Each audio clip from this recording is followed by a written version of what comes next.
Beyond the Binaries, Transgender's identity and the philosophical implication. Dreams give rise to hope. Hope gives rise to efforts. Effort results in success. So then, dreams are the roots of success. Similarly, the dream of our seminar on a predominant issue gave rise to hope, effort, and now it is on its way to success. So, with heart full of joy, I wish you all a happy evening and welcome you all for this inaugural ceremony. A melodious song melts the heart. The melted heart praises a lot. Here, I call upon the choir members to grace this occasion with their melodious voice.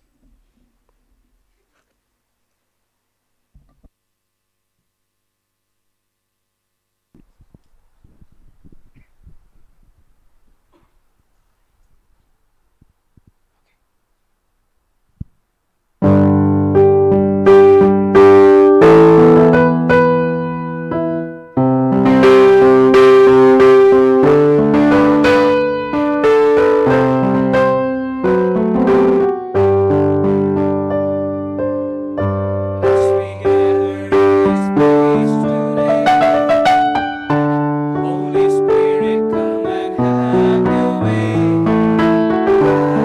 Have your way. As we lay aside our own desire, sweep across our hearts with holy fire. Have your way. We welcome Holy Spirit. We are in your presence. Fill us with your love. Live inside of us. This is your home. This is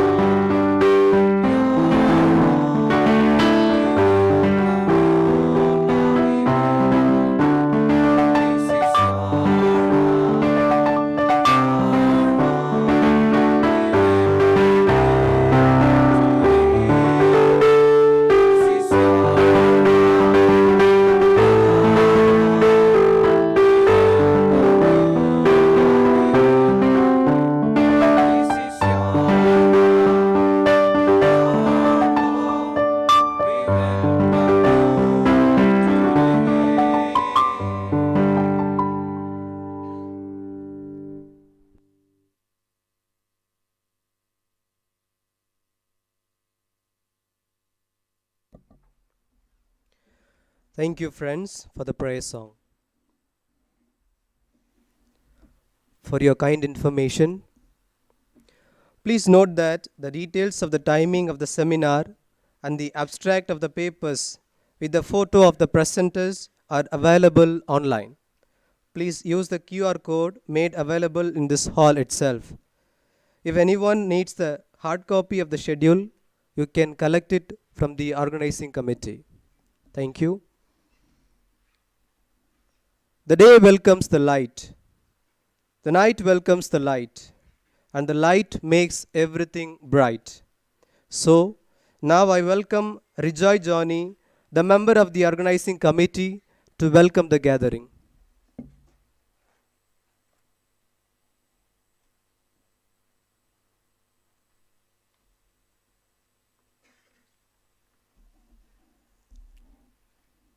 Greetings to you all gathered here this evening. This is a remarkable day. After a gap of around 3 years due to pandemic, we are able to gather here for the Jnanadipa Satyanilayam joint seminar. This is going to be the second JDSN seminar. The first JDSN seminar, which was conducted in 2019, was titled Quest 1.0, The Making of an Android. This year, we are focusing on another relevant topic, which is Beyond the Binaries, Transgender Identity and the Philosophical Questions. On this occasion, I feel extremely privileged to welcome Father Martin Kumar, and the speakers of the seminar from Satyanilayam, who have reached here all the way from Chennai. We know that you have traveled in the middle of a busy schedule and you have to appear for your semester exam as soon as you reach back Chennai. So on behalf of Professor Dr. Father Francis Gonsalves, the President of Jnanadiba, Dean and the Faculty of Philosophy and the Organizing Committee, I welcome you all for this seminar.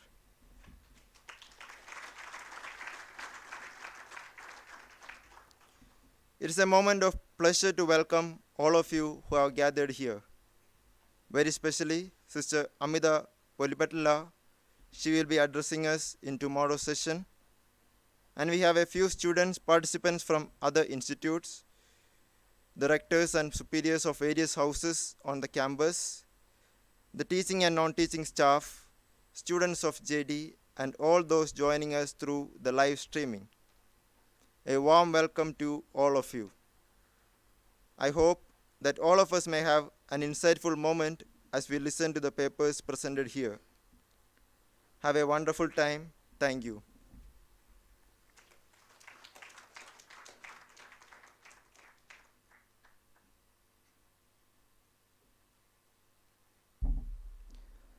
Thank you, Rejoy, for bidding a bright welcome address. Now, the media team will present a video to lead us into the context of the seminar.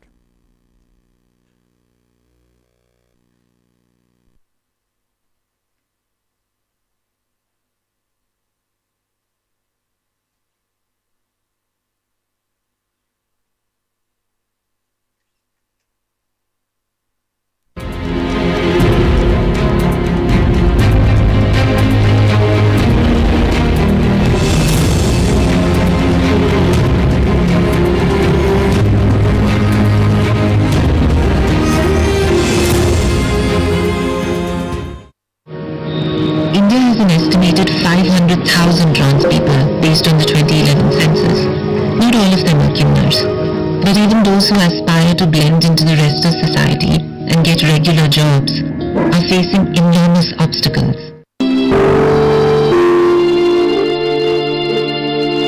Bharat की ममता है मुझ में, पुरुष की पौरुष है मुझ में, सब मुझ में है, मैं सब में हूँ, तो क्या अलग है मुझ में?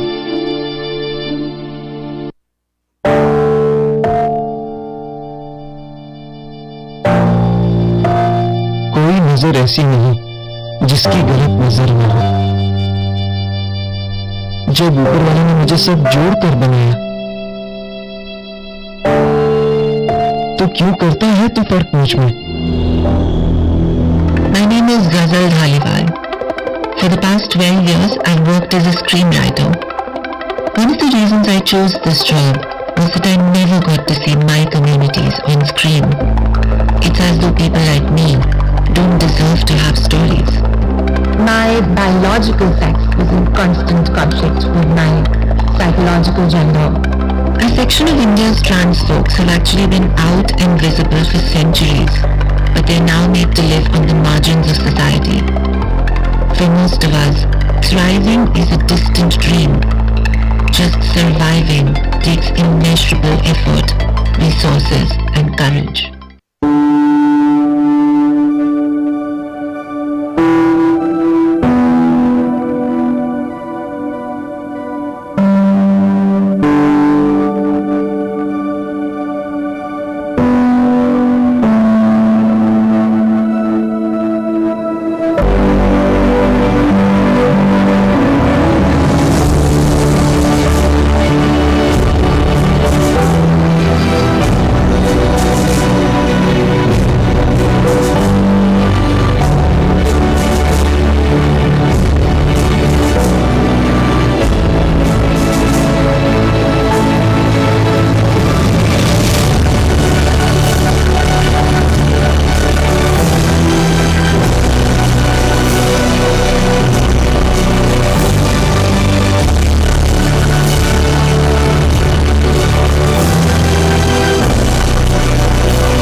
Thank you, friends, for the enlightenment on this topic through this video.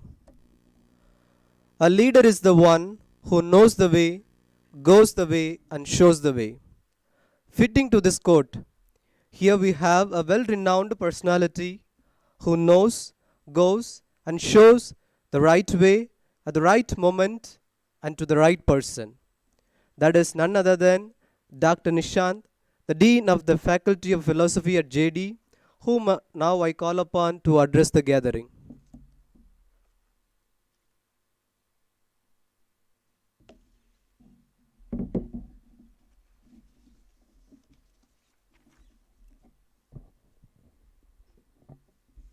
Distinguished guests, dear colleagues and students.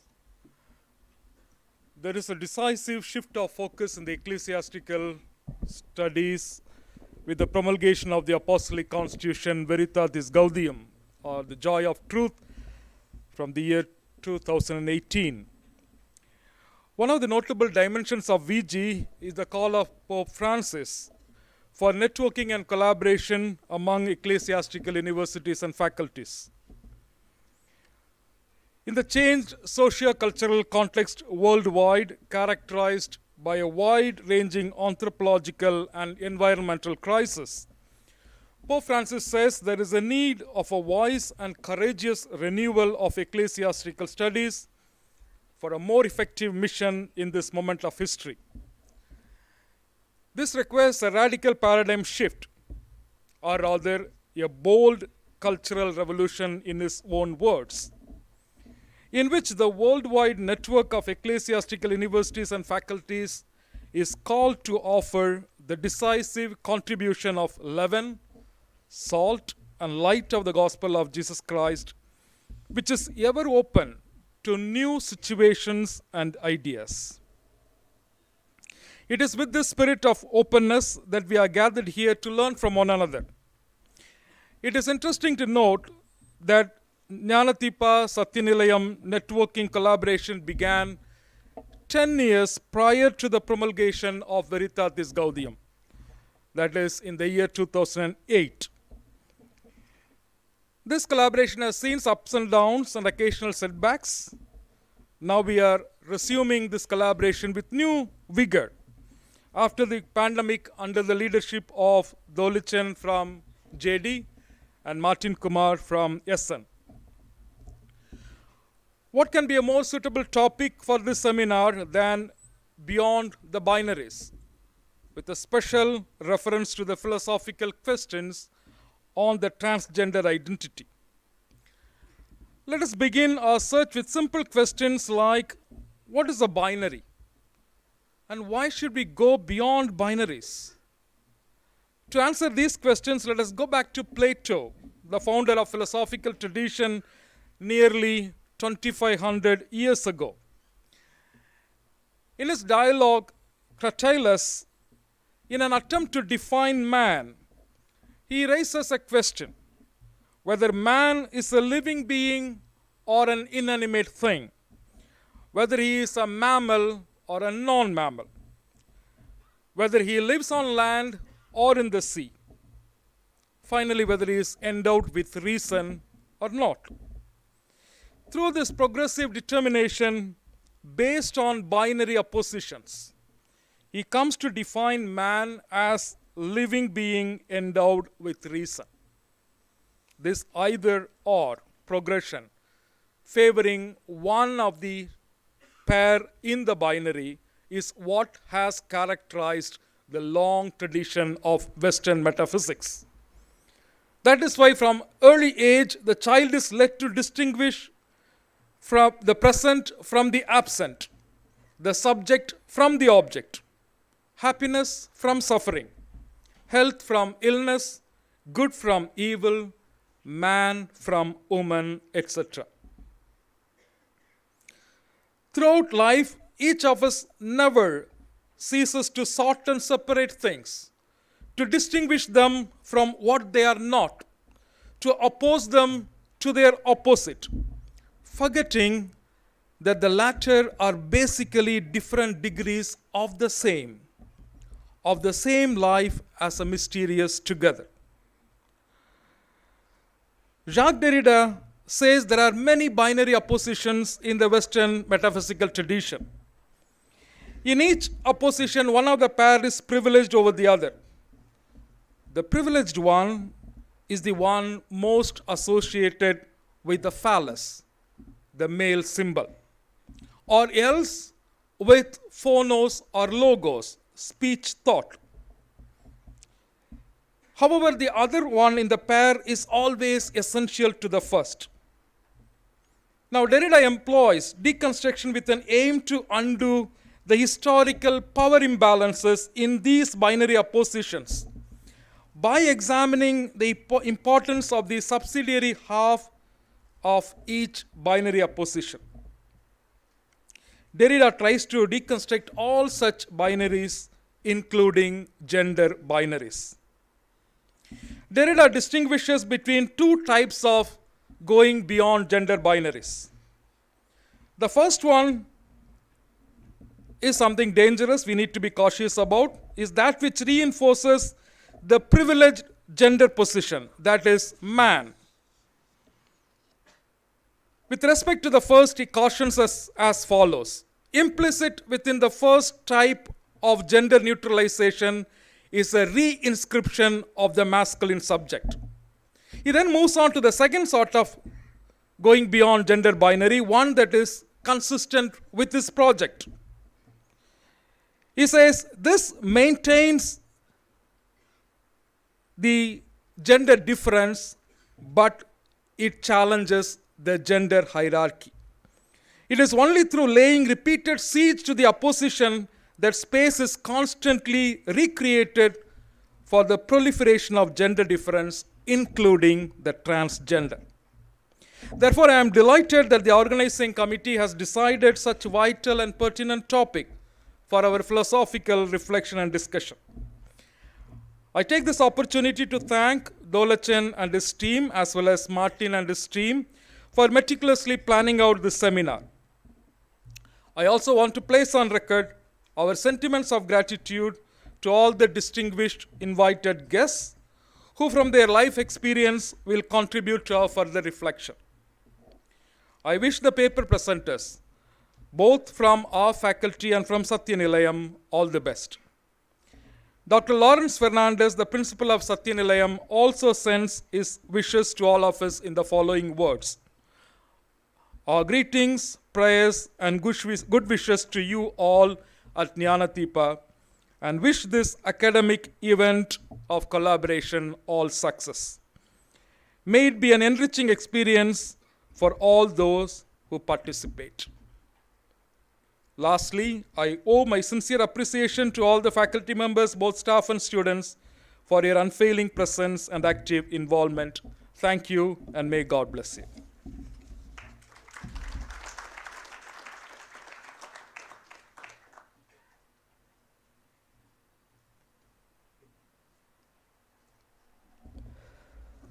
Thank you, Father, for highlighting the importance of this seminar. Now we move on to the presentation of the papers. So I call upon Aaron Gonsalves to moderate this session.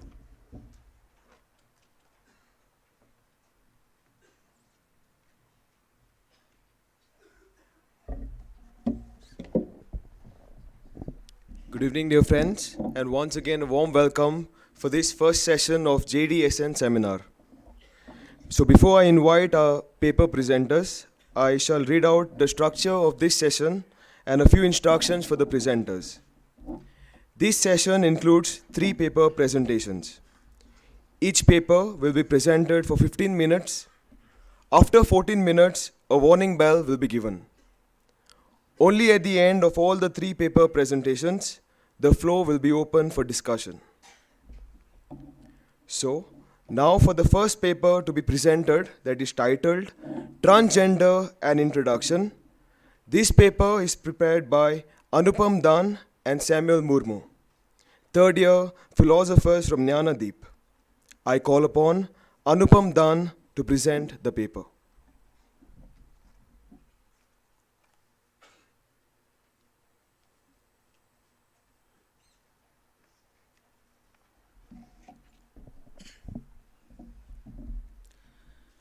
Good evening, dear fathers, brothers and sisters, and my dear friends. Slide, please. Following are the contents of my presentation today. My presentation is titled as Transgender and Introduction. In this presentation, we shall be looking at some of the historical facts, identity crisis of trans people, discrimination that they face, and what does it mean for someone to come out as trans to the society. And finally, I'll conclude my presentation with the significance of this study.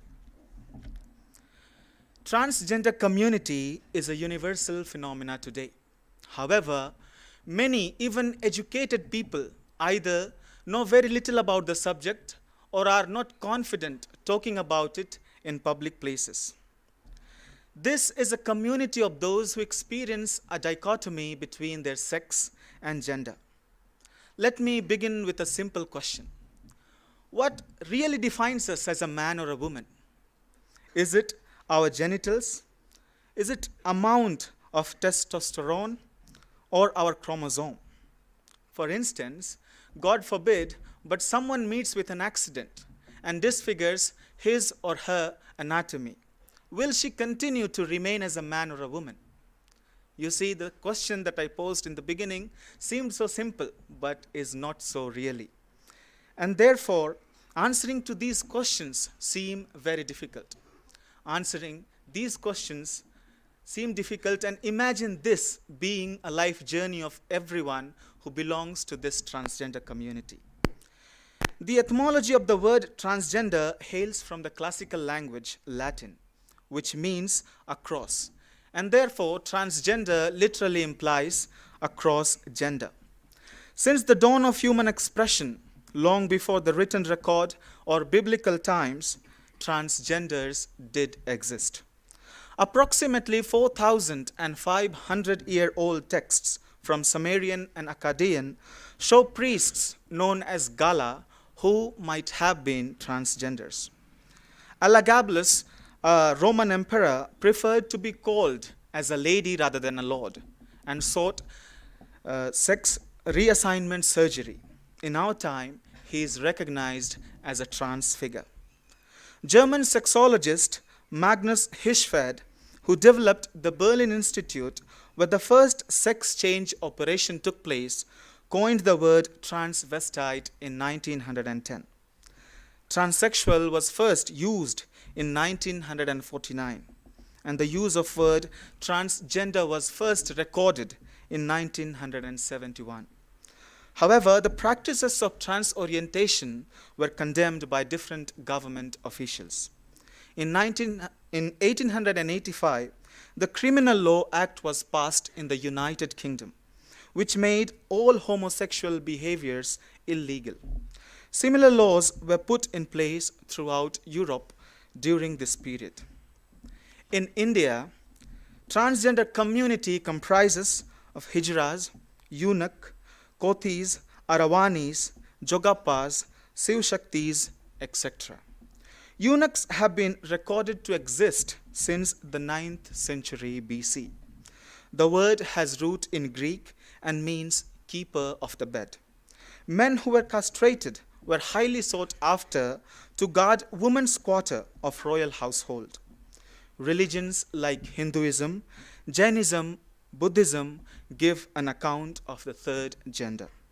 Vedas describe individuals as belonging to one of three separate categories according to one's nature or prakriti. They are also found in Kama Sutra, ancient Hindu law, medicine, linguistics, and astrology. Hijras played a famous role in royal courts of Islamic world, particularly in the Ottoman Empire of Mughal rule in medieval India. They acquired well-known positions such as political advisors, administrators, generals, as well as guardians of seraglios. Hijras were clever, trustworthy, and fiercely loyal, and had free access to all spaces of sections of the population, thereby playing a crucial role in the politics of empire building in Mughal era. The hijras were also very influential in the Islamic religious institutions. They contributed to the safeguarding of the holy places of Mecca and Medina. With the advent of British period, the situation changed drastically.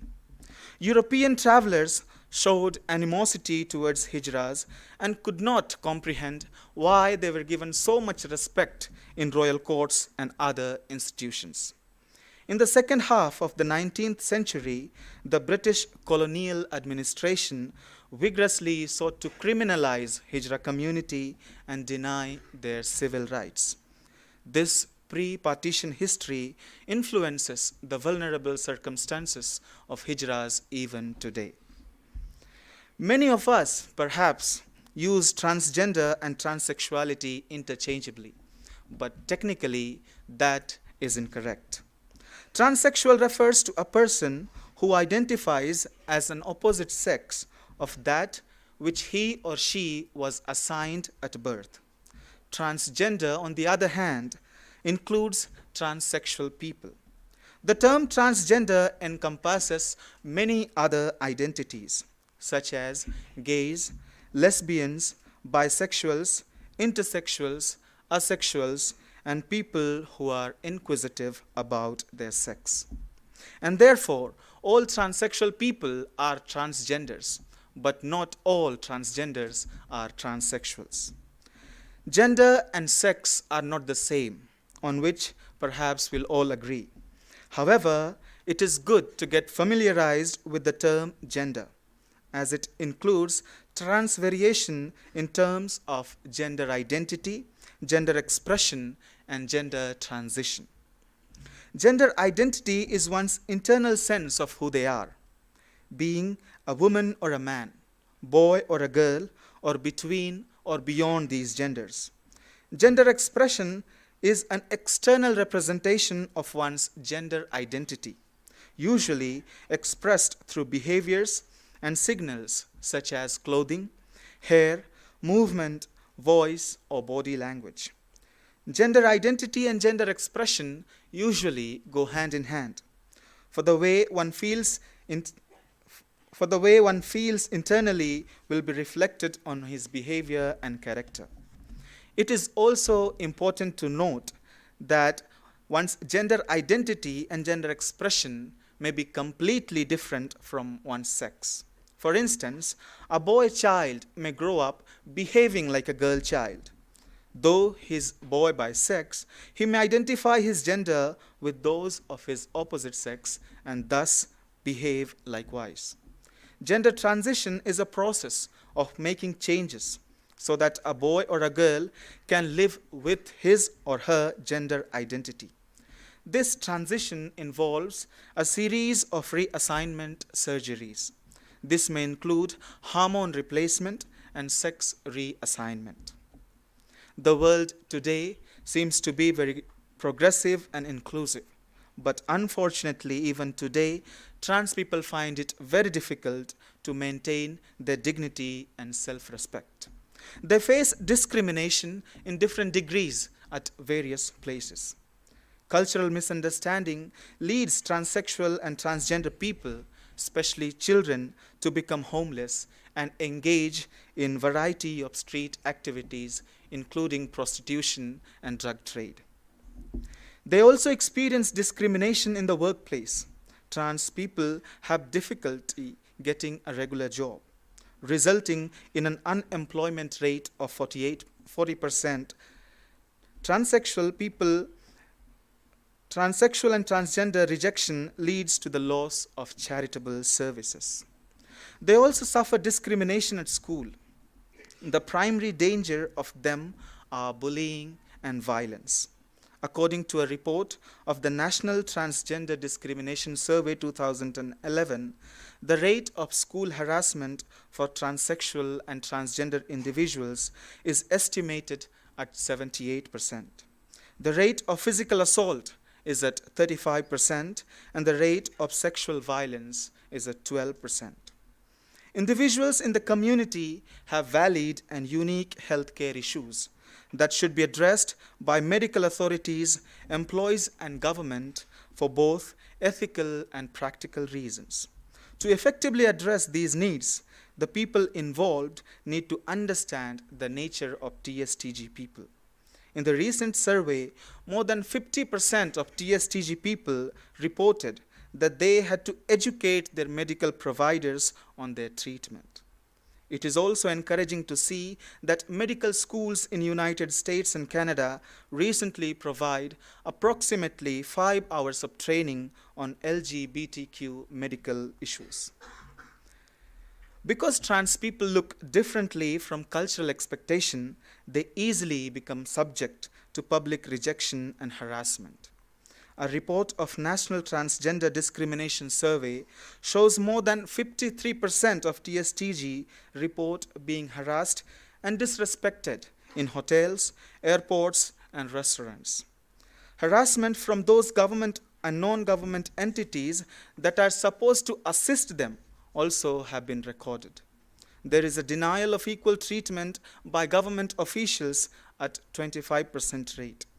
Harassment and disrespect by police at a 29% rate, and denial of equal treatment by court officials at 12%. Many transsexual people and transgender individuals are found on the street. It is not because they want to be there. They are there because of rejections at workplaces, in schools, in public places, and sometimes even from our churches. Revealing one's identity as transgender can be one of the most difficult parts of trans person's journey. A person may be concerned about what would my family say? How will my friends and relatives react? Will I be loved and accepted? At the same time, it can be one of the proudest and most satisfying moments. The most important thing here to notice is that before trans people come out to others, they must come out to themselves. They must accept and love themselves. No matter whether someone is in teenage or is in middle age, coming out can cause turmoil to friends, families, and relatives. People may react differently to such divergences. One common reaction would be to tell the child that they are being selfish and are scarcely concerned about the prestige of the family. Some parents may react to this confession with anger and hostility, feeling a sense of betrayal and loss.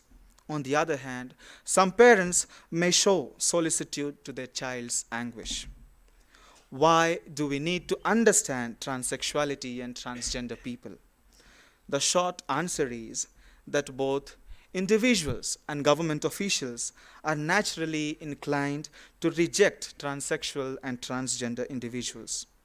An improved understanding of TSTG phenomena should help us reduce rejection and consequences of rejection. As an ethical and practical matter, government should attempt to reduce the suffering of human beings within their domain, including transsexuals and transgender. As an individual, we need to uphold their dignity and self-respect as human person. We ought to understand that they also are one among us, belonging to one human family, and therefore they are lovable as you and me.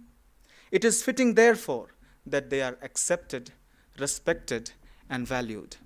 Trans people deserve to be loved. Thank you.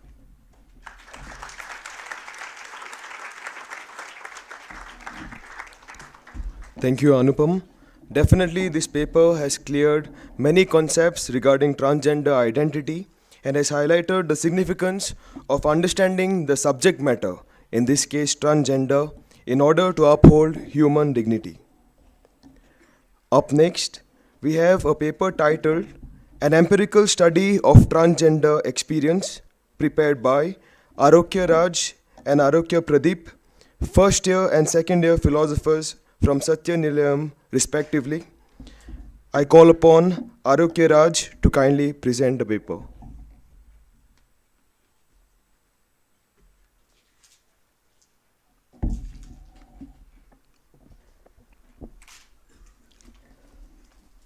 Good evening, dear fathers, brothers, and sisters, one and all gathered here.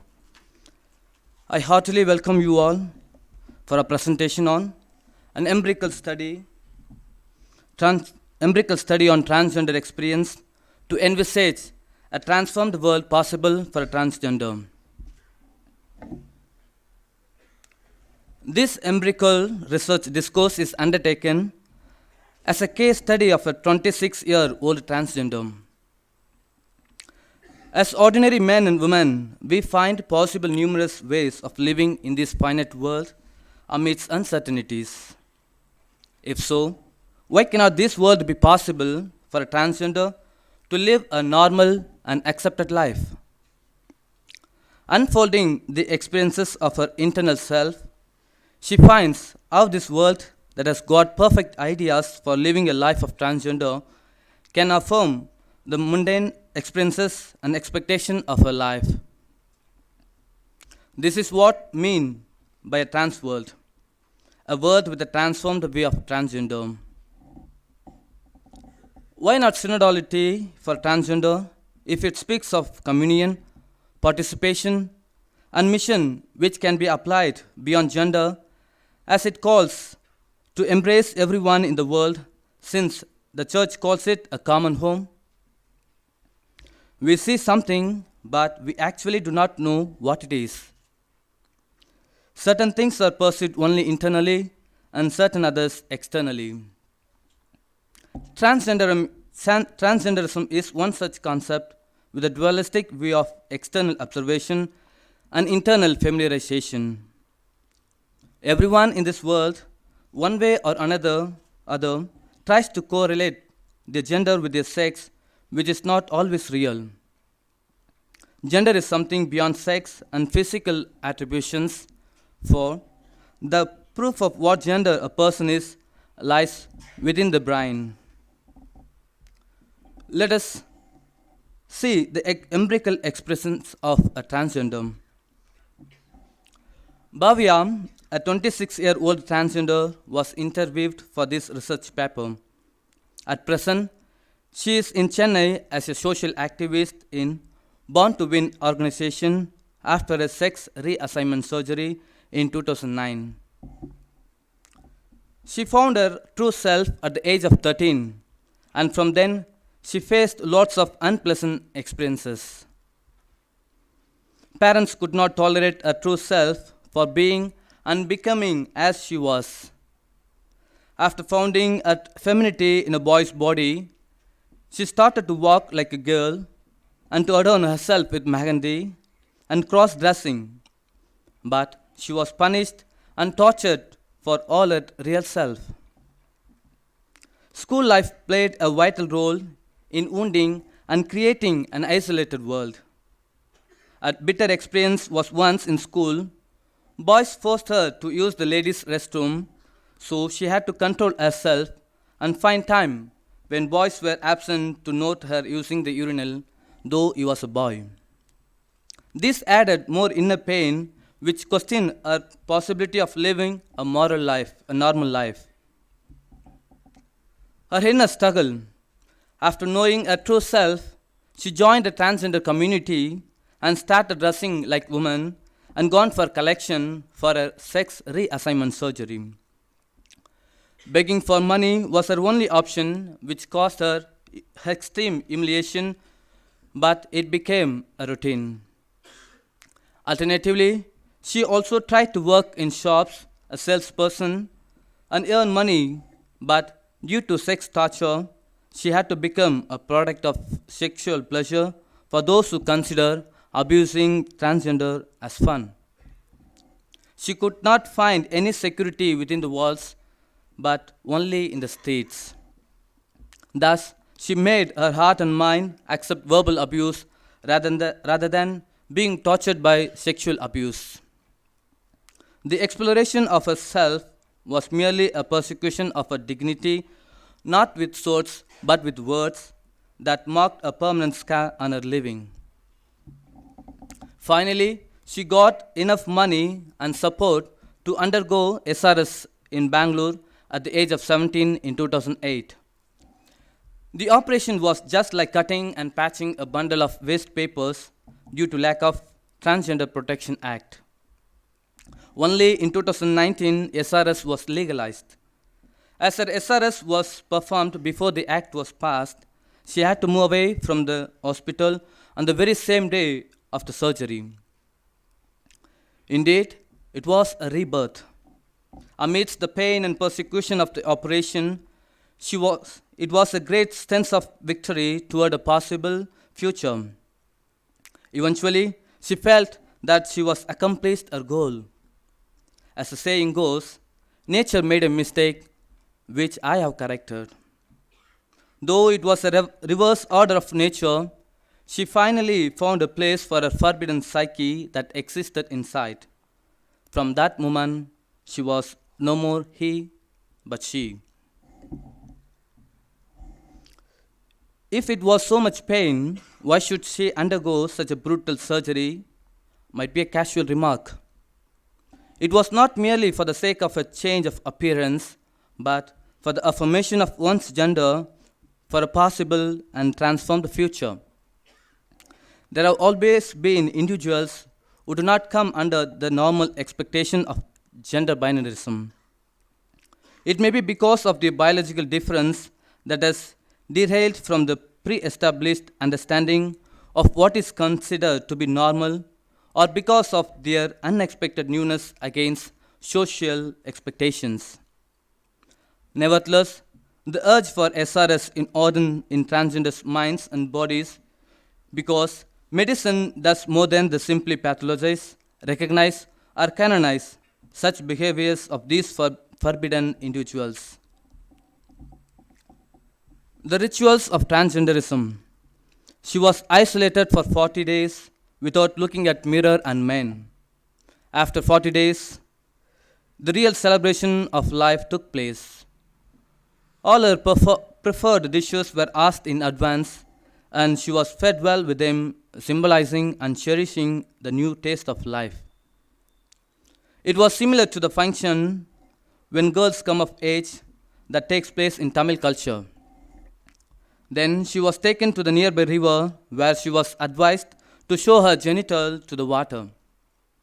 This custom signifies that the new life has to be as pure as water. Again, she was told to show her genital to the greenish tree, which signifies as the tree grows well, her life would also grow like the tree. It is not just an ambiguous ritual or custom to follow perpetually, but an act that gives recognition and possibility for a transformed world to gender conformation, which was degraded and demeaned by non-trans society. As the saying goes, beauty lies in the eyes of the beholder. For Bhavya, beauty was finding and conforming it within her gender, no matter how many hardships and disapprovals she had to face. It was their own custom and ritual practices that constructed a stepping stone for the possibility of a transformed world that society failed to envisage often. A life in society. Like every transgender, she also had to endure from the society at large a wide range of humiliation, unlimited access to public places. Blessings and curses fall on the same note for transgenders. On another occasion, when she was begging for money in the States, a youth celebrating his birthday requested her blessing. She was very happy, but all of a sudden, from nowhere came a man, scolding him for getting blessings from a transgender. He said, transgenders are prostitutes and they never work but live on the arms of others. What kind of ideas do these binaries have on non-binaries? Kant's view would answer better this situation, which states, experience teaches us that a thing is so and so, but not that it cannot be otherwise. Each experience can say that something may be the case, but denies that it can provide evidence and something must be the case. If a person is a transgender, they must be a prostitute or lazy beggar, which can never be certain from limited knowledge through indefinite experiences regarding transgenders.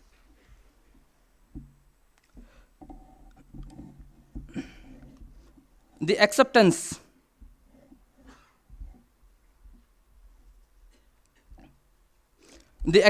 of gender given an individual alone cannot make recognized by society as well as by social cultural contexts. The biological aspect of gender is not the only important fact in the field of gender theory, but it also includes the phenomena like culture and the historical origins of gender that are considered very crucial. Thus, a transformed world is not an individual success alone, but a communal celebration of the newness of life beyond gender contexts too. The church and gender. The synodal concept, which gives prime importance to the values such as communion, participation, and mission, not only redeems the individual person, but also the complications of the social context upon which every individual is destined to and dependent upon. In this context, it is an important responsibility of the social activities of the people of God to hear the cry of the poor and the cry of the earth, which includes the unheard cry of transgenders too. A genuine cry for a transformed world. Indeed, the church has got the potential of renewing the structures and attitudes towards transgenders in order to restore their dignity so that discrimination may never be uncertain, unheard, and unanswered. All the challenges faced by Bhavya through family, society, and culture are cast by the same in a world that has got perfect ideas on how to build up transgender sustenance and survival without any discrimination. Will it be still possible to put an end to all the negative images made of transgenders? From the voice of Bhavya, there are zillions of problems and slanders made on transgenders' way of life that hinders a transformed world for which she has something possible answers to. Yes, it will be probably possible. If their place of shelter was not denied by their parents, transgenders would never be blamed for wandering and begging around the streets. If their parents had the courage to bring up their children irrespective of biological, social, and cultural contexts, they would never fall prey to prostitution. If their own classmates and teachers do not ridicule them by referring to different dishonorable names, they would never be isolated from the realm of education and exalted society. Now, it is time to realize that there is no flaw in the transgender's nature of birth, but a flaw in our nature of learning reality and its changeable existence, which phenomenal knowledge can explore the possibility of a transformed world. However, from the very experience of the transgender, nothing remains the same and constant in their world. Happiness and sadness are their transient reality, and the way she expresses the way of proceeding with this life would be justified aptly by her own words.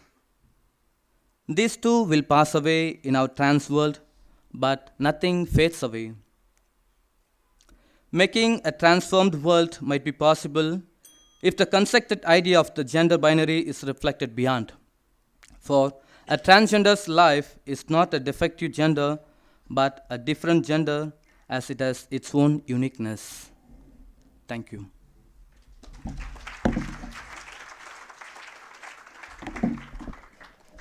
Thank you, Arokya Raj.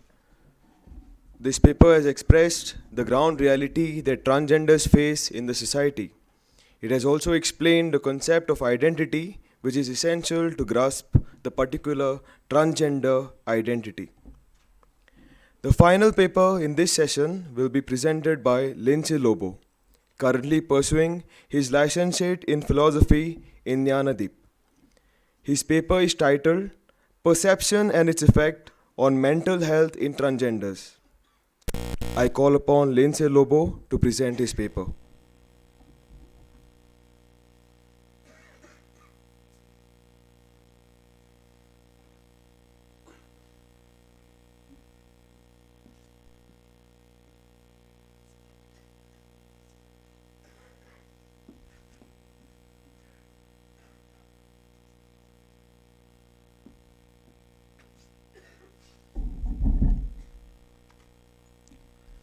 Good evening, everyone.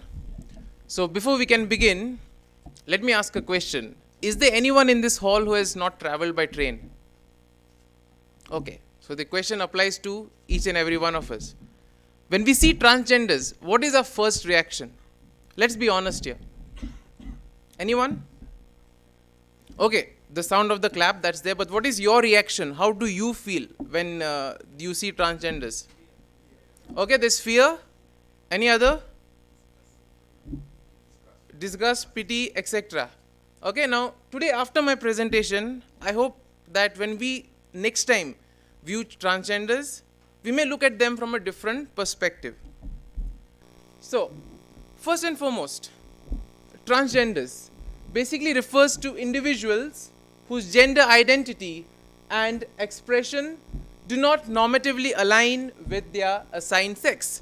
And as a result of it, we see that they are often shunned, they are discriminated on various occasions, and also they face a lot of physical threats and harassment, not only from the people, but also from the law-keeping agencies, including policemen. And as a result of it, they tend to be relegated as undesirables in society.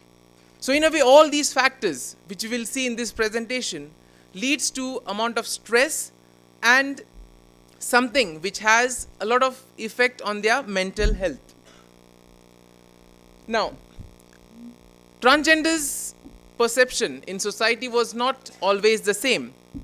You look back in history, we see that during the Mughal Empire, they had very important roles in the court. But then, with the coming of the British, we see that they began to be treated as criminals. And therefore, various attempts now have been made by certain NGOs and certain people who are interested in the welfare of transgenders to give them a status, to give them a dignity in society. Now, when we start speaking about transgenders, we need to first and foremost understand what are transgenders. So, Hurt here would say that the term third gender, third sex, and transgender will basically refers to category of people who are neither male nor female. Seems quite simple. But we see that this category, okay, or Willem will also say that some scholars have used the term transgender to stipulate sexual orientation, while there are others who tend to consider it as a male spirit in the body of a female. Now in India, the transgenders are commonly known as chakkas or hijras, whereas different cultures have different names by which transgenders are called. Now, when we come to the social context, first and foremost, we see that many of these transgenders face socio-economic and legal risks. First and foremost, because many of them are not accepted even at their home place. They have to move from their home villages to other cities. And because of this, we see that many of them are afraid to report any violence or any cases of harassment. First and foremost, because they have a sense of shame sometimes because of the discrimination they face, and also who will listen to them. That is one of the questions that always lingers in their minds. And as I've already said, even if they approach to the police, sometimes the police themselves tend to harass them. And as a result of it, because of this kind of stigma that is associated to transgenders, they are forced to migrate from their villages, where things are a bit more conservative, to metropolitan cities, where there are large number of transgender population. At the same time, we see that they get no sympathy from their family members, because for their family, it tends to become a symbol of shame. And as a result, we see that they are abandoned on many occasions, and also because of this, they miss out on many educational opportunities. As a result of it, they are forced, even if they get work, it's mostly in the non-skilled section. But however, things are changing now. And we see that even if they approach somebody for a job or so, they tend to be subject to ridicule. They tend to be bullied, they tend to be harassed. And all this in a way also affects their mental well-being. Ultimately, they need to survive and they end up begging and prostitution. Now, it's important for us to also know what the term gender non-conformity means. Now, West and Zimmerman, they suggest that the term gender non-conformity is used as a way to signify that one's gender expression breaks cultural expression for normatively doing gender. So basically this would refer to the urge or the desire to become who one really is. On the other hand, when we look at the term gender transitioning, it basically is used to refer to the social process wherein modifications are made to a person's appearance, style of dress, hair, hormones, body, and physical autonomy. Now here we see that generally the decision to undergo gender transitioning is motivated by the desire of the concerned person to affirm to their gender identity. And this could take months or even it could take years.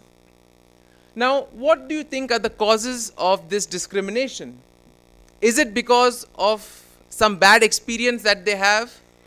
Is it because we look at them at a different, from a different view, or have we been harassed by them? That is why we treat them like this?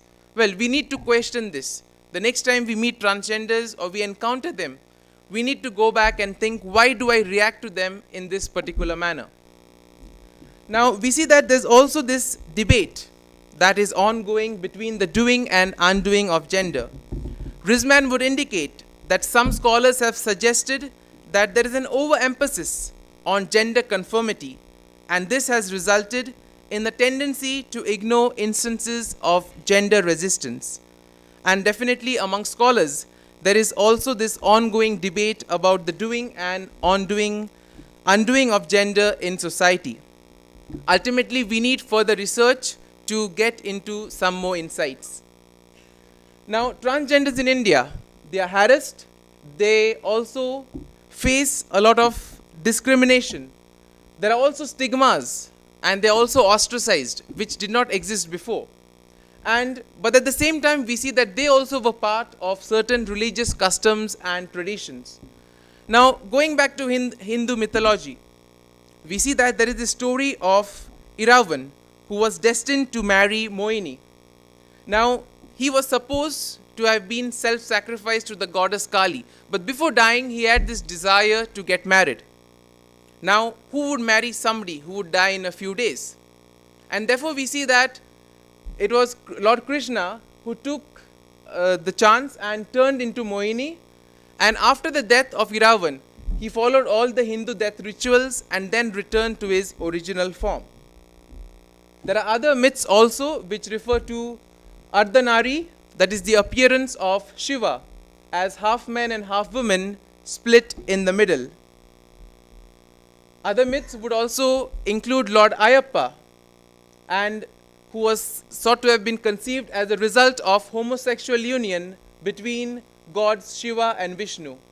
And this leads us to ask the question, was this transgenderism already acceptable in Hindu society back then?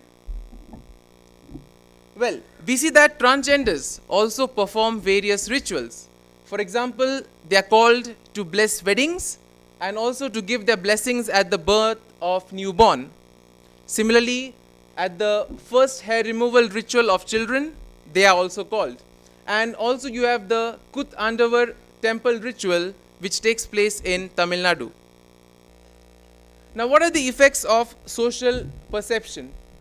Now, first we see that it has an effect on their health and well-being. It leads to psychological harm, stigma, and hate crime. And here we need to look at the term microaggression. And here Sue will define microaggressions as everyday verbal, non-verbal, and environmental snubs or insults, whether they are intentional or unintentional. And these tend to leave negative impacts on transgenders. As a result, they suffer from chronic health problems, anxiety, fatigue, stress. And this also affects their way of interacting with others. So if you are sometimes harassed by a transgender, it may be because they have been experiencing all these issues. Social context. Here we see that we need to look at stigma from the dominant culture that affects transgenders. Now, social context leads to discrimination, social avoidance, runaway phenomena, prostitution, self-hatred, low self-esteem, and ultimately increased in HIV and pregnancy risk. There also needs to be certain coping capabilities for transgenders.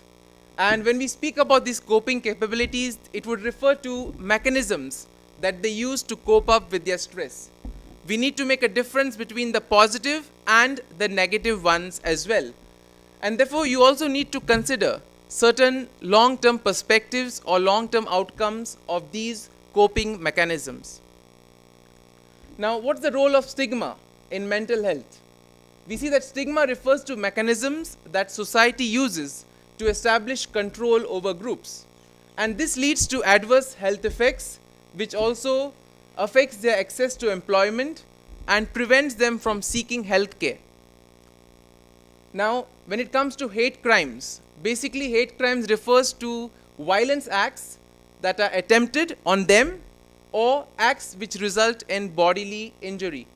However, hate crime we see does not include threats of violence, or it does not include harming someone different than themselves. Now, there are other stressing factors which also cause suicidal ideation, substance abuse, and prostitution. So, when it comes to suicide, we see that some of the factors involve physical or sexual violence, rape, and it's common among those who identify themselves as transgenders. Now, factors causing substance abuse. This is as a result of sexual violence, unprotected sex, and also of high number of sexual partners. Now, we see that in contemporary society, transgenders are ignored by the census data collecting agencies. But however, there are NGOs that are taking efforts in order to work in this manner. Now, they were also deprived of social and cultural participation. They were given voting rights only in the year 1994 and are put under a third category called E. Now, we see that government has slowly started intervening in order to ensure rights and dignity for these transgender individuals. And this also leads to starting or establishing certain welfare agencies. They are now placed under the other backward class category. The present scenario, we see that they are recognized as legal residents, but still it's not enough. We need to make efforts in order to give them good status and dignity in society. However, exercise rights in marriage, adopting and raising children, that is yet to be given. However, we see that 25% of them have Aadhaar cards. What can we do? Well, first and foremost, we can begin by changing our perception and by treating them with respect and dignity. We also need to have a certain amount of empathy. Now, since we are aware of what are the problems they face, what is the history, we can then empathize a bit more better with them. Similarly, we also need to have conditional positive regard. That is, just don't judge them based on their appearance. And finally, we need to allow them to be who they are. Now, we see that having conferences like this itself is not enough, because we see when we have conferences like this, it is only a few sections of the society that gets enlightened. And therefore, what we need to do, by our own way, with whatever data we have, or whatever resources we have, we need to make sure that it reaches to the grassroots levels. Because the common man needs to be enlightened, the common man needs to be made aware of these things, because they are the ones who have these interactions on a much regular basis. However, there are artists who work for this cause, and one such artist is Achille Lauro. He's an Italian pop singer, and this song of his È uno stripper, sì, quest'amore è uno strip club, yeah, il mio cuore è in un freezer, freezer, sono a letto col killer, thriller, like a virgin, virgin, questo è un film London Calling, call me, I love Britney, e il diavolo in una perché, ma che stupida. So basically we see that the song mentions about how one is supposed to move out and express themselves. And therefore there are many other groups also which have taken this initiative to spread love among everyone. So with this, thank you, and hopefully next time we encounter transgenders, we may look at them from a different perspective.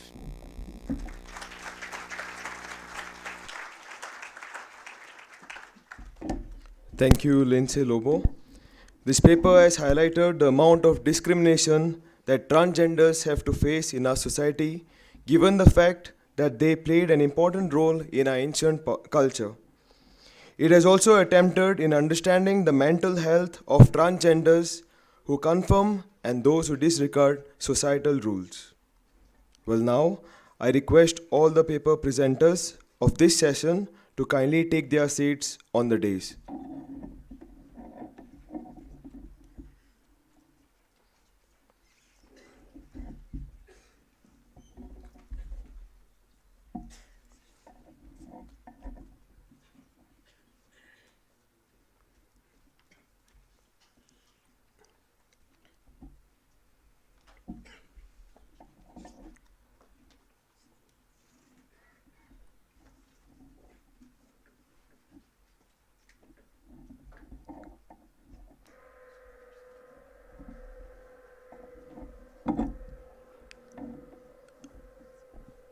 The floor is now open for discussion. Any comments or questions are welcomed. Kindly raise your hand as our usher reaches you with the mic. Introduce yourself and proceed with your comment or question.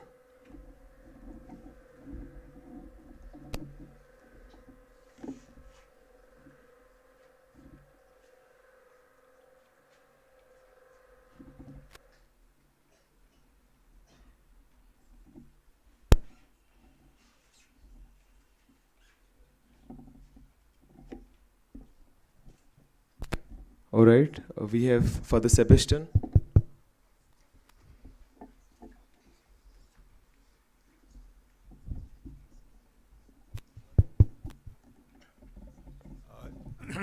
I am Sebastian. It's a general question to anyone who knows the answer. My question is this. Is there a kind of census about transgender? Why I'm asking is that do we have any idea about what's the number of transgender in India? To talk sensibly about a group, we need to have some idea about the numbers. Is there any kind of mechanism by which the number is known, or is there a kind of census? Any idea about this? I feel the question is quite clear. Anyone can take it. Yeah. We have a kind of a statistics. It's there on my, the figures are there on my laptop actually there. But yeah, we know how many are there. Because there are NGOs who are conducting, so as I said in my presentation, the government did not take the thing of conducting census or did not include them in the census. But NGOs are there who have taken this task. So we have a number, maybe later I can share it with you. Okay, we have Father Tony Raj. Father Tony, my question is to Father Lindsay. See, you have presented to us very well how we can improve the life standard of these people, our brothers and sisters. My question to you is, as you highlighted, there are very good occasions or ritualistic celebrations where they are respected and received, and even in the, as you asked in the first question, the trains, I have seen the people they reach out to bless their children and even the adults. Can we not make use of this to improve their life situations? Or is the government doing something towards that? Secondly, you have also presented the statistics of how many are included into the mainstream and things like that. Okay, maybe they have their own interest of getting their vote bank, possible. But my first question is that since they are given, or even people get the blessings from them, is it not possible to make use of that to improve their lifestyle? Okay, in response to that question, first and foremost, the number of people who actually ask for blessings is quite less. So from my perspective and the research that I've done for this paper, it's quite less, and therefore what we need to focus is on empowering them. Now, as we have seen in the first presentation, there are transgenders who are occupying different levels in society, and also some of them have been given access to college, and in this way we see that there is a steady improvement in how society is viewing them. But basically initially that thing is always there of they being called for blessings and all, but I think that is just a basic thing. We need to do much more than that, because that is only for us, maybe for a small group of transgenders. But even in the train, last time when I was traveling, there are many who actually will try to hide or do something just to avoid them. So that is also clearly visible. So there's both the sides of this. There are some who consider them and receive their blessings, whereas others also who try to harass them actually. So. Okay, with the next. Yeah. First, a word of appreciation to the organizers, both the faculties of JD and SN. It's a very important topic, this transgenders and transsexuals, because we are all somehow will be social leaders in our future ministry. Our own aptitude, our own approaches to this particular phenomenon must be very clear. And later on, if it is possible, we should include them in our offices, schools, if they are qualified. And we'll be able to help others to have a better understanding. So first of all, a word of appreciation to the speakers and the whole organizers for this beautiful effort, beautiful topic. You can give a round of applause. This applause is not for me, for them. Thank you. Okay, my question is, all these papers were explaining about how biologically a boy or girl psychologically feeling the other way about, right? And sometimes when they go for gender realignment operation surgery, will that affect their psychological setup, makeup? Since our Lindsay spoke about the mental health and mental approach, do you have any idea? After the surgery, now biologically also they look like a girl and psychologically, but will that affect their really psychological makeup? Do you have any idea on that? Thank you. Yeah, it does have an effect on the psychological mind, because even when they approach medical practitioners, the study has shown that they often feel neglected, in the sense the others are not able to really understand what they are going through.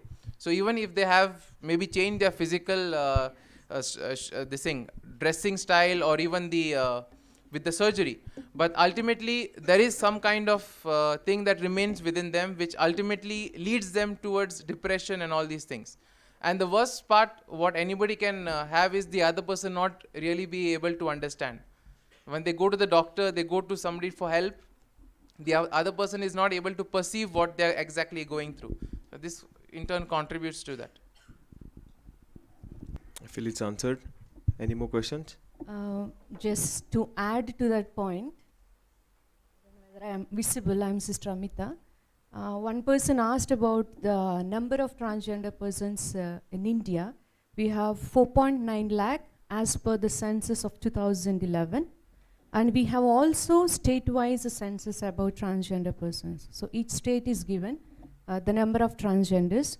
Of course, they are considered, they are kept under third category, like others, they are counted as others.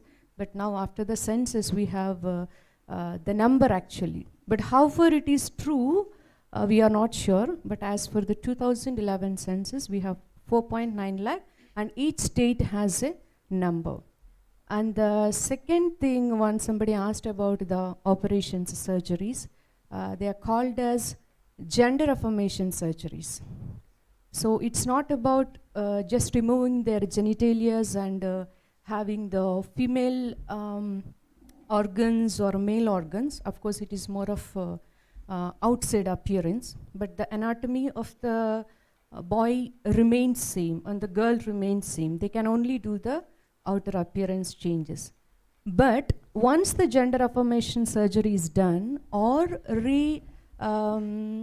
SRS, sex reassignment surgeries are done, once it is done, they are very much happy with their bodies. They're very much happy. Their life changes, the way they live changes. Because till now it is like a trauma for them. It is like a fight. It's like an identity crisis for them.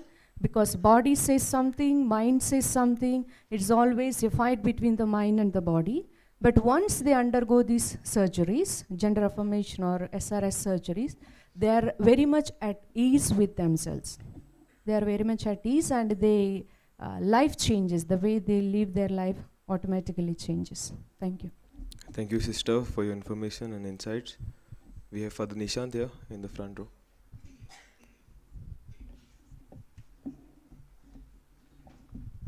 I also would like to thank all the paper presenters for the wonderful presentation.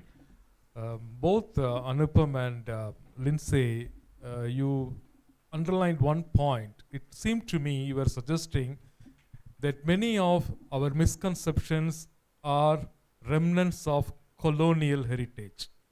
There is the kind of, pre-colonial period that seems to be more positive. So after colonialism, we seem to be inheriting certain misconceptions because of the British and so on. There could be some truth to it. Can we simply think of merely as remnant of colonialism, or the problem lies with the fundamental binary in our thinking of nature versus nurture? The identity is assigned to us by nature. Or some people would say, no, we nurture the identity. It depends on your fundamental upbringing, the social context. All these material conditions around us do matter. So can we have some discussion on this particular, do we have any idea about this particular debate that is always around the question of identity? What assigns identity? Is it nature or it's a nurture? Anupam, would you like to take? Hello. So yes, Father, as you said, I do not exactly remember in which book it says, but there is a concept of immediate enemy that is coming from Western society. And therefore we tend to believe whatever West says is true. And that sometimes affects us. And the second question, whether it is nature or nurture, could be both the ways possible. We need to really discuss on this. This is a very good area to explore. Thank you. Father Lindsay, would you like to add to it? Lindsay or Samuel could add to it. Yeah, basically, when it comes to that whole nature versus nurture, I think it's only when they come to a certain stage where they actually begin to realize certain things, like, and as you have seen also in the first presentation. And so basically, I don't know, from the articles that I read, it appeared more in the thing of nature rather than nurture. At least from the articles that I read, it appeared more in that sense. So I would stick to that. All right, we'll take last two questions for this session. Last two questions. I'm Clement. I did one paper when I was doing my theology, and I interviewed a few transgenders. And the question what I had was whether it is out of their own sexual pleasure they want to change or something else. When I interviewed them, of course, the one who was doing his or her college studies with me was there in the community. They always lived together. And then another one was an ex-student of St. Joseph's Higher Secondary School, Trichy. And then to see them once again as in another form or whatever may be, it was really a shock for me. When I talked to them, and then they expressed that it is a matter of acceptance, as Sister rightly pointed out. When I accept myself, then I can tell that who I am. When I'm not able to accept myself, then how can I say that who I am? That is an identity crisis. And secondly, how the society accepts me. When I am here, when I say something to you, when you accept me, then really I'm happy. When I'm not accepted, then I feel out of place. And the same sentiments I experienced when I interviewed those people. And I would say, as Father Lindsay and others rightly pointed out, it is our acceptance which is required right now whenever we see them, whenever we meet them. In Shastri Nagar, whenever I travel by bike or by bus, I see two transgenders standing and asking for alms. Sometimes we help, but sometimes we just neglect and go. But what we require is to accept them as a human being. The gender comes and goes, but human being is very, very important. Thank you very much. That's what I wanted to say. Thank you, Father, for sharing your experience. Okay, we have one more. Hello. So as you have discussed so much about synodality, so my question is there a place for transgenders in our church? We talk so much about male, female, old, something. So do we have some place for them? Maybe Samu can respond.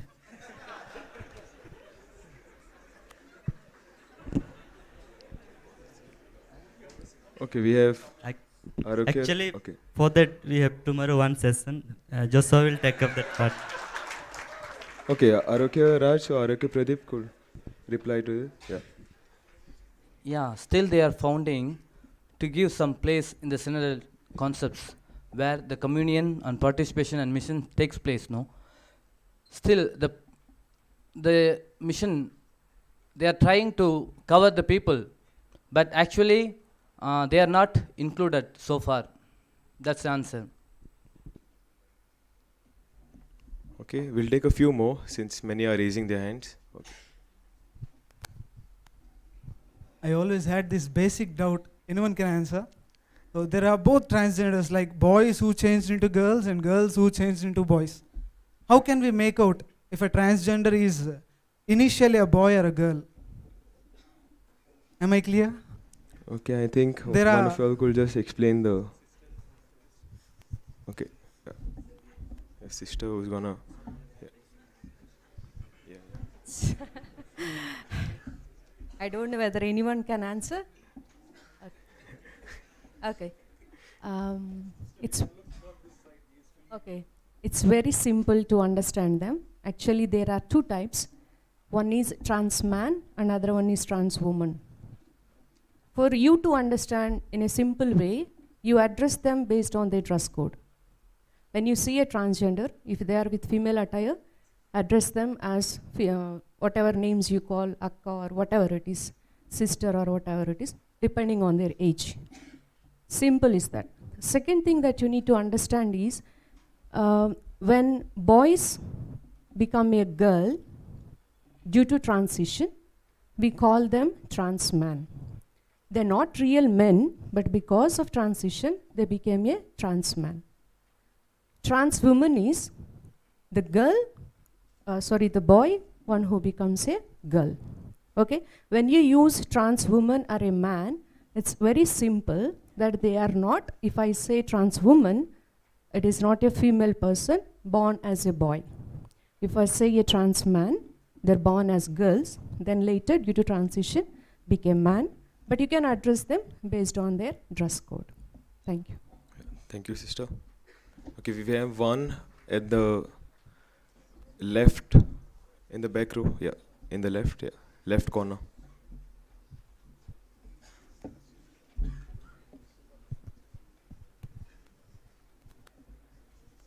Thank you, all the three presenters. The catchwords, if I catch from the three presentations, Anupam, they deserve love too. And the second presenter told it's not defective gender but different. And Father Lindsay told allow them to be who they want to be. So my question is, as there are few NGOs are working for transgender and some activists.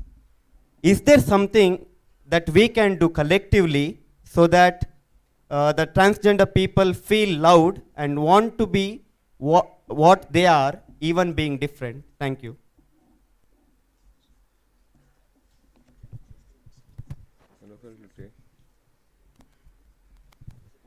Okay, can you please repeat your question? Only the question. Yeah.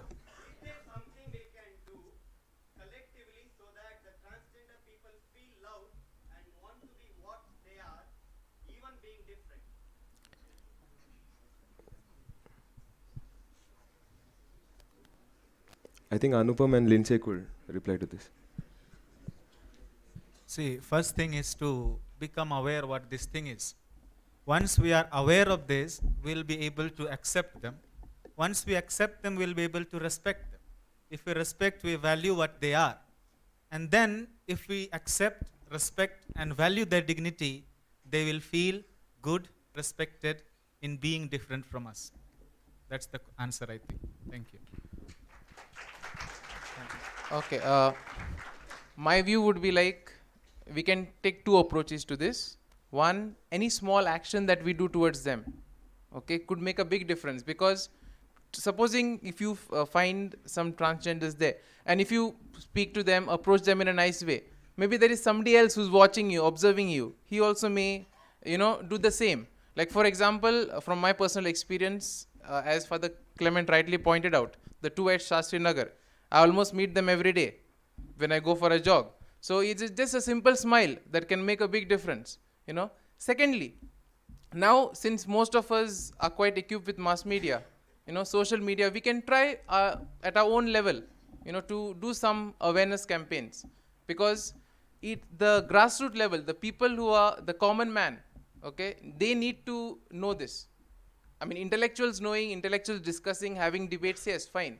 But then it's the common man at the grassroots level that really needs to understand this. If they can understand, of course, they too will do the same. That's my view. All right, one last question. Oh, thank you, presenters. So I'm a bit confused in the sense, all are using transgender. So what's the problem actually? Is it social construction or is it what's naturally given? In the sense, we always say sex is what's naturally given between male and female, and gender is between masculine and feminine. So when we say transgender, is not there any biological problem at all, or is it simply the problem with the society? Is not there any problem with what we are given naturally, the naturally givenness, or is it simply a problem with the social construction? So I think he's asking, is it a biological problem or a social? I think Sister has already answered this. Okay, we'll take one last question from Sister Anna Maria. Here, Milton, get the mic here in the front row.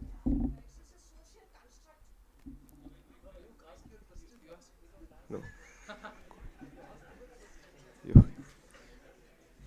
One last question from Sister Anna Maria. Yeah.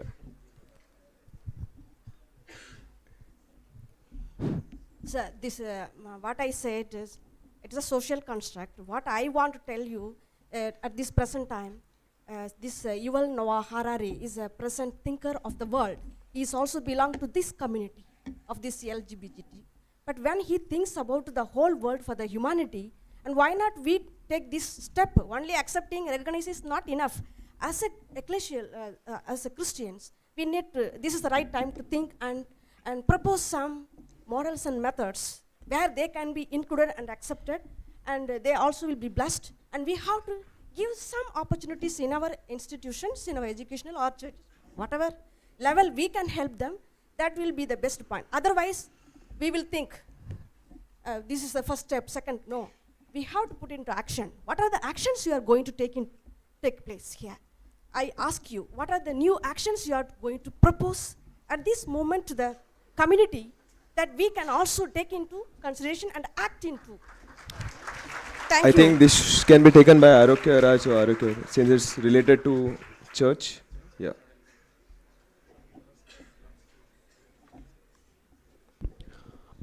Good evening, everyone. Yeah.